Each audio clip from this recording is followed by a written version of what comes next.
Hi friends, welcome to my channel. ఈ రోజైతే మనం జీలకర్ర పచ్చడి ఎలా తయారు చేసుకోవాలో ఈ వీడియోలో చూసి తెలుసుకుందాం. ముందుగా అయితే స్టవ్ ఆన్ చేసి ప్యాన్ పెట్టుకొని ప్యాన్లో మనకి సరిపడంత జీలకర్ర వేసుకొని స్టవ్ సిమ్లో పెట్టుకొని జీలకర్రని బాగా రోస్ట్ చేసుకోవాలి. రోస్ట్ అయింది లేనిది మనకి జీలకర్ర చూస్తే తెలుస్తుంది. ఇది సిమ్లో మాత్రమే చేసుకోవాలి. ఎంత బాగా వేపుకుంటే అంత బాగుంటుంది పచ్చడి.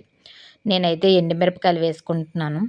మీకు కారం ఎక్కువగా కావాలి అనుకుంటే ఎండుమిరపకాయలు కొంచెం ఎక్కువ వేసుకోవచ్చు. నాకు ఇది సరిపోతాయి అనిపించింది. స్టవ్ ఆఫ్ చేసుకొని ఒక ప్లేట్లో తీసుకొని చల్లారబెట్టుకోవాలి. మనం ముందుగా మిక్సీ గిన్నె తీసుకొని మిక్సీ గిన్నెలో తగినన్ని ఆనియన్స్ వేసుకోవాలి. తర్వాత వెల్లుల్లిపాయలు మిక్సీ గిన్నెలో వేసుకోవాలి. తగినంత చింతపండు అయితే వేసుకోండి. మీకు పులుపు ఎక్కువగా కావాలంటే ఎక్కువ వేసుకోండి. అల్లం వేసుకోండి. సరిపడంత ఉప్పు వేసుకొని, నేనైతే కల్లుప్పే వాడుతాను ఎక్కువగాన. జీలకర్ర మనం ఎండుమిరపకాయలు వేపుకున్నాం కదా, దాన్నైతే ఈ మిక్సీ గిన్నెలో వేసుకోవాలి. అదంతటి కూడా దాంట్లో వేసుకున్న తర్వాత మిక్సీ పట్టుకోవాలి. దీన్ని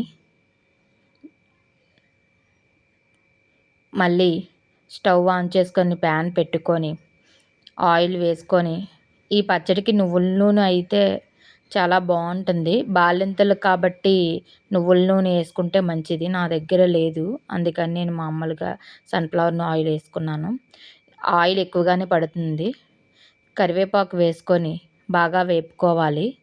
మనం మిక్సీ పట్టిన పచ్చడిని అయితే ఆ ఆయిల్లో వేసుకొని దాన్ని బాగా చూడండి, ఆయిల్లో వేసుకోగానే ఎలా వస్తుందో దాన్ని బాగా కలుపుకొని స్టవ్ సిమ్లో పెట్టుకొని ఈ పచ్చడిని బాగా కలుపుకోండి. బాగా కలుపుకున్న తర్వాత మనం మిక్సీ చేసుకున్న గిన్నెలో కొంచెం ఉంటుంది కదా, ఆ వాటర్ కూడా నేను ఇందులో పోస్తున్నాను. స్టవ్ సిమ్లో పెట్టుకొని పచ్చడి ఉడికిమనుకుంటే రెడీ.